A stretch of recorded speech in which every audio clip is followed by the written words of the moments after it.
మొత్తం లైనింగ్ చేసి water flow ఎక్కడ ఉందో చూసి ఎంటైర్ సైట్ను కాంటూర్ లెవెల్స్ తీయండి. ఏదైతే డౌన్ స్ట్రీమ్ ఉందో డౌన్ స్ట్రీమ్ ఏరియాలో 15-20 acres, maybe more than 10 acres lake అటు ఒక పాండ్ క్రియేట్ చేయండి. ఆ పాండ్ని కంప్లీట్ ఈ వాటర్ ఫ్లో అంతా తీసుకెళ్ళి అక్కడ ఇచ్చేయండి. తర్వాత ఇందులో నుంచి బయట ఒకటి 800 మీటర్స్ 1000 మీటర్స్ లోపల one more local lake is there. దాన్ని ఇంటిగ్రేట్ చేయండి. దాని దగ్గర కూడా ఇంకేమైనా ల్యాండ్ ఎక్వేషన్ ఉంటే చేసేసి దాన్ని ఇంప్రూవైజ్ చేసి దాని కెపాసిటీ కూడా పెంచండి. దాంతో ఏమవుతుందంటే రౌండ్ ద ఇయర్ ఇందులో ఉండే ఇండస్ట్రీస్ కానీ ఇక్కడ వచ్చే గ్రీనరీ కానీ దేనికి కానీ ఈ వాటర్ వాడుకోవడానికి ఉంటుంది.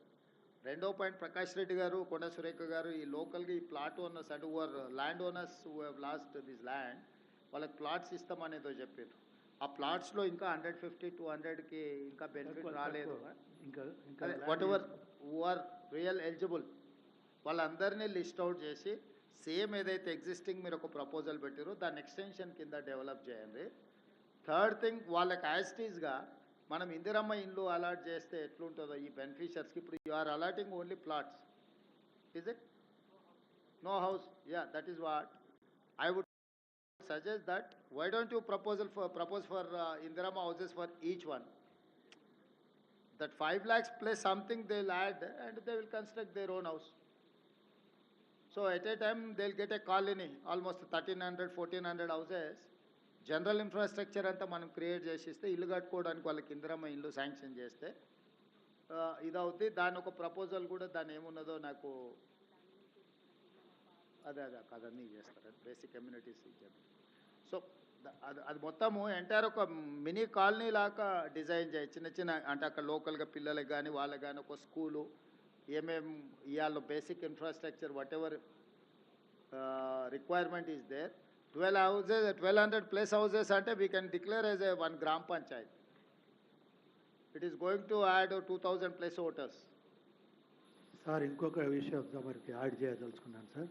యాక్చువల్గా ఇక్కడ 10,000 అని మినిమమ్ వీళ్ళ రిక్వైర్మెంట్ ఆఫ్ లేబర్ వీళ్ళు ఉన్నారు వర్కర్స్. సో వాళ్ళు they are interested to develop the colony also. ఎందుకంటే బయట నుండి వచ్చిన టెక్నికల్ స్టాఫ్స్ కూడా రెసిడెన్షియల్ కూడా డెవలప్ చేయాలనుకున్నారు కనుక ఇట్ విల్ బి బిగ్ మంచి విలేజ్ అంటే మేజర్ విలేజ్ కింద డెవలప్ అవ్వడానికి అన్ని విధాల అవకాశాలు ఉన్నాయి సార్. రెండోది ఏంటి అని అంటే ఇప్పుడు ఏదైతే అవుట్ సైడ్స్ డెవలప్ చేస్తున్నారో అక్కడ శానిటేషన్ లేదు, ఎలక్ట్రిఫికేషన్ లేదు, అది మా పరిధిలో లేదు అంటున్నారు.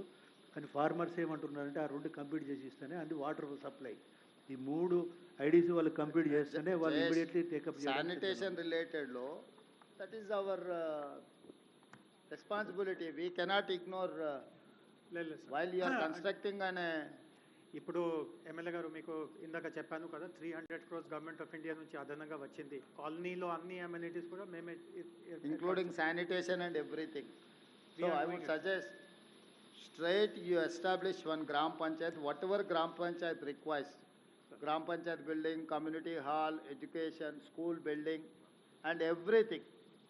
Mini what do you call OP patients చూడడానికి ఒక డాక్టర్ వచ్చి విజిట్ చేస్తాడు.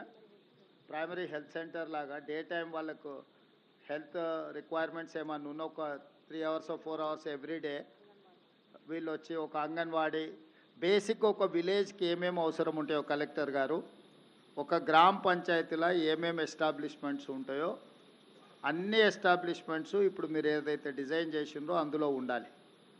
వాటికి కావాల్సిన బడ్జెట్ ప్రపోజల్స్, డెవలప్మెంటు ప్లస్ ఈ బెనిఫిషియర్స్ అందరికీ ఇందిరమ్మ స్కీమ్ కింద హౌజెస్ ఇవ్వడానికి వాళ్ళందరినీ కూడా లిస్ట్ అవుట్ చేసి యూ గెట్ దట్ ప్రపోజల్. అంటే entire this area nothing but special economic zone. We have to create everything in 1 compound. So దాని ప్రకారం చేయండి. మిగిలింది అక్కడ ఇప్పుడు మన రివ్యూ ఉన్నది కదా, I will give you instructions they. Thank you. Thank you.